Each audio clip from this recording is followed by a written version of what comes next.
A gente começa esta edição com a carta escrita por Jair Bolsonaro, divulgada no último sábado. O texto na íntegra foi lido pelo filho, o pré-candidato à presidência, Flávio Bolsonaro. Saudoso do contato com o povo, ao qual devo lealdade, escrevo num momento de decisão para o futuro de todos nós. O momento é de arregaçar as mangas, deixarmos de lado as possíveis diferenças e cada um se empenhar pelo nosso pré-candidato à presidência, Flávio Bolsonaro, a melhor opção para livrarmos o Brasil da corrupção, da violência e do empobrecimento. Meu pré-candidato, creio o seu também, meu porta-voz, no qual confio para resgatar o Brasil e nos conduzir para a paz e a prosperidade. Um afetuoso abraço a todos, na certeza de que juntos tudo faremos pela nossa pátria. Deus, pátria, família e liberdade. Assina Jair Bolsonaro. Sem citar nomes, Flávio afirmou que a sua candidatura estaria sofrendo boicotes e reforçou o pedido do pai nessa carta para que todos deixem as diferenças de lado. Apesar de todos os ataques e tudo que é orquestrado para boicotar a nossa candidatura, ainda assim estamos ali resilientes, firme e forte. E já estamos na frente de novo, gente. Essa é uma boa notícia. E a gente continua mais forte do que nunca, apesar dos ataques que vem acontecendo e muitas vezes da nossa falta de unidade. Hora de dar as boas-vindas para o nosso time de analistas nessa manhã, além do Marcelo Suano, que você já acompanhou suas primeiras palavras nesta segunda-feira, dia 13 de julho. Também dividem a tela comigo, Guta Pini, Berenice Leite. Bom dia para ambas também, sejam muito bem-vindas. Um bom começo de semana para vocês.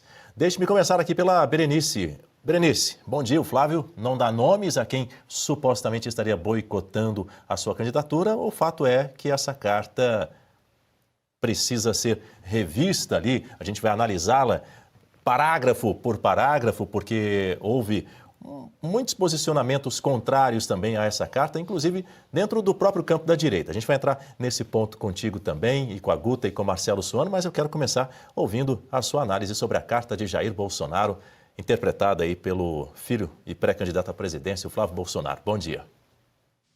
Bom dia, Daniel, meus colegas de bancada, Guta, professor Suano, e um bom dia especial para a nossa audiência. Nesta segunda-feira, a gente repercute, então, a carta do ex-presidente Jair Bolsonaro, uma carta que já era muito esperada, não só pelos seus apoiadores, mas também por aqueles que hoje fazem frente, né, os pré-candidatos que lançam seu nome, dizendo que tem o apoio de Jair, e é bem verdade que, nesse momento, como o maior líder da direita, isolado, preso e também censurado, uma carta trouxe, né, toda uma repercussão. E nós já vimos alguns movimentos positivos para a direita, exemplo de Nicolas Ferreira, deputado federal, que já fez acenos para o pré-candidato, o senador Flávio Bolsonaro. Muito se fala nos bastidores que a direita está rachada, que Nicolas estaria promovendo alguns deputados, já pensando lá na frente, né, que quando for candidato ele à presidência da República, que está fazendo seus deputados.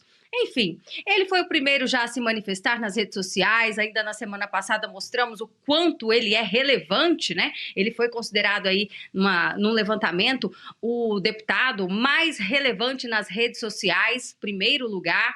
Então, faz muita diferença esse apoio, seja nas redes sociais, seja subindo no palanque, né?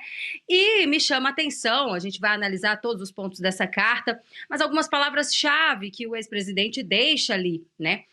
Um deles é quando ele fala em arregaçar as mangas, né? Qual é o momento? O momento é de arregaçar as mangas e deixar supostas desavenças de lado. Ele nem confirma que essas desavenças existem como um bom líder. Ele não expõe o que realmente pode estar acontecendo, ainda que todos já saibam que seja verdade, porque a própria esposa acabou fazendo tudo isso há algumas semanas atrás, podemos dizer assim. Mas não é só o fato da Michelle Bolsonaro, que abalou de alguma forma, essa pré-candidatura. O senador Flávio Bolsonaro vem tentando trazer essa voz do Bolsonaro, né, do pai dele, para unir todos, e como ele fala ali, né, para resgatar o Brasil. Então, a direita precisa, nesse momento, se reorganizar em torno do que diz o seu líder. Só que essa carta, né, Daniel, já foi motivo, a gente vai falar daqui a pouco sobre isso, para que, claro, a esquerda ficasse em desespero, até porque sabem a força que o ex-presidente tem.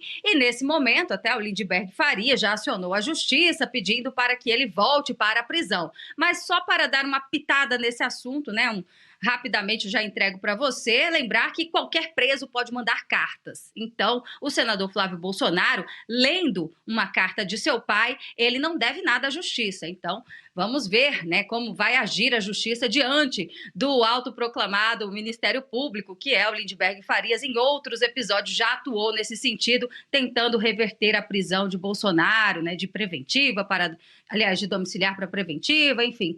É sempre o mais do mesmo, a esquerda sempre agindo dessa forma, judicializando tudo. Guta Pini, bom dia, bem-vinda. Sua análise. Bom dia, Daniel, Berenice, professor Suano, toda a nossa audiência. Vamos lá para mais uma semana. A Berenice trouxe vários pontos aí relevantes no comentário dela. Vou trazer só algumas minúcias. A própria imagem ali do Flávio, né? Ele vestido aí com essa blusa verde e amarela, me parece buscando ali deixar a imagem dele cada vez mais parecida com o pai, até porque na carta o Jair Bolsonaro o coloca como seu porta-voz. Então é como se ele fosse quase que a personificação ali do Jair Bolsonaro. Então as pessoas estão vendo o Flávio, mas quem está falando é o Jair.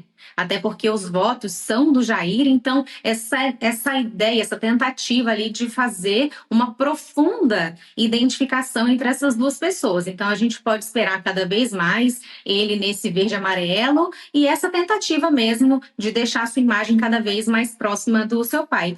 É triste que nesse momento a direita precise ficar compondo essas questões internas, ainda mais nesse momento pelo qual passa o país, e a direita se colocando aí como alternativa para superar todas as dificuldades pelas quais o Brasil passa, mas infelizmente neste momento as dificuldades são internas, então não se olha para frente, né? Quais são as propostas? A gente tem conversado com empresários, com o setor produtivo, o que as pessoas esperam, então existe também uma frustração desse eleitorado pelo que vem, pelo que virá.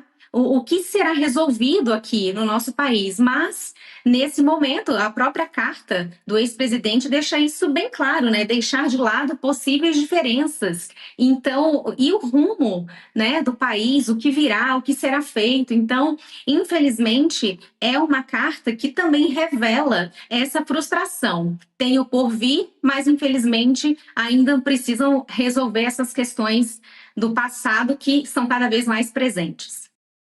Quero ver também o Marcelo Suano. Marcelo Suano, nessa carta, Bolsonaro pede empenho. Esse empenho que o Bolsonaro solicita, requer, ele ainda não veio de fato? Que tipo de empenho, na sua análise, Bolsonaro quer a partir desse momento? Enquanto ainda estamos na pré-campanha para a presidência da República, iniciaríamos no mês que vem a campanha oficialmente. Da minha perspectiva, eu posso estar enganado, mas eu não acredito que esteja. O empenho significa o entendimento de um processo e o entendimento do que significa esta campanha. Isso será o empenho propriamente dito. É interessante, tanto a Berenice quanto a Guta, elas foram precisas no enquadramento da importância da manifestação de Jair Messias Bolsonaro. Por qual razão? Porque o bolsonarismo não é uma pessoa, o bolsonarismo é uma ideia que foi corporificada a partir da liderança de um indivíduo que disse: eu confrontarei a máquina. E ao fazê-lo, ele simplesmente disse: esses são os erros que essa máquina tem, pelo simples fato de não comungar dos nossos valores. E os nossos valores são os valores conservadores da direita. Isso foi o que significou o Jair Messias Bolsonaro a partir de 2014, 15, e ele foi arrastando até chegar à sua eleição, quando ele veio com uma grande surpresa. Mas tem um detalhe: nós não podemos esquecer que aquele grupo que personifica o acompanhar esta liderança, ele é um dos 5 movimentos que levou à sua vitória, que depois esses movimentos abandonaram tudo. Eles foram abandonando ao longo dos 4 anos do governo Bolsonaro em busca de interesses próprios, interesses individuais e de ambições pessoais, mais importante que os interesses propriamente dito. E o que acabou deixando que ele ficasse praticamente só. Quando eles reuniram, já não dava mais tempo, ou apenas não conseguiram configurar aquilo que deveria ser a continuidade. Aí nós temos o que está acontecendo agora. O que representa essa carta? É um pedido de que o arregaçar as mangas significa nós temos um mês para tentar definir uma pauta comum e o apoio consolidado àquele indivíduo que corporifica essa ideia de combater o que aí está, que no caso seria o representante dele, que ele indicou.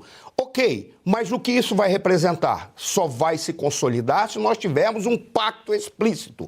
Um pacto que diga qual é o projeto de Brasil, qual é o projeto de governo e quais são as modificações estruturais que precisam ser apresentadas. Isso vai trazer clareza para que aqueles movimentos anteriores possam se reunificar para produzir uma ação conjunta. Não basta apenas fazer um pedido em nome de uma pessoa que corporificou a totalidade deste movimento em um determinado momento dessa história recente. Isso não basta. Tem que fazer algo que vai além. E este além é apresentar um programa de governo e aí seria uma solicitação que eu vejo parte da direita. Apesar de estar entendendo e se juntando, o que ela tem que fazer? A solicitação é, ok, temos que botar agora uma carta coletiva. E essa carta é um projeto de país e uma ação estratégica comum. Isso tem que ser feito, porque senão essa será uma carta que exigirá outra e ficará perdido no vazio, dizendo, afinal de contas, nós não queremos um porta-voz, nós queremos um líder que corporifique essa ideia. Se o líder é o Flávio Bolsonaro, ele tem que se apresentar como tal. E aí ele tem que levar adiante. Isso é que tem que ficar claro. Que essa carta seja a última deste teor. Que venham outras apenas agradecendo e dizendo, ganharemos, da perspectiva dele. Por favor, não estou pedindo voto para ninguém, ouviu, ministro? É apenas dizendo, da perspectiva dele seria isso.